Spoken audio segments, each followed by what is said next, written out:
At the end of the day, I think good stories that connect to people will always matter. And so if you have that, you will be able to adapt to the landscape of the time.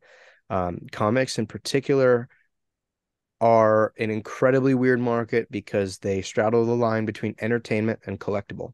There are a lot of people that buy comics that have absolutely no intention of reading them, and they just want to put them in plastic slabs or in picture frames or in long boxes, and they think maybe they'll pay for part of their kid's college, or maybe, that character that they bought the first appearance from will eventually get them a Maserati. Who knows? It's a really, really interesting market with a lot of fickle behaviors. Um, but in terms of the future, I think that the collector base and the reader base will continue to kind of separate.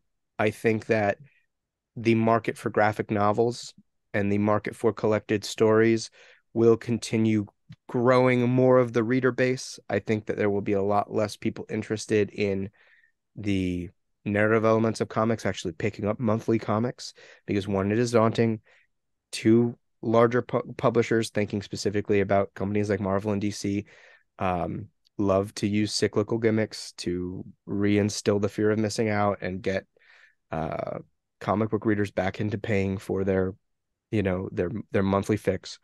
Mm. Um, so I think that there will continue to be a separation of reader and collector.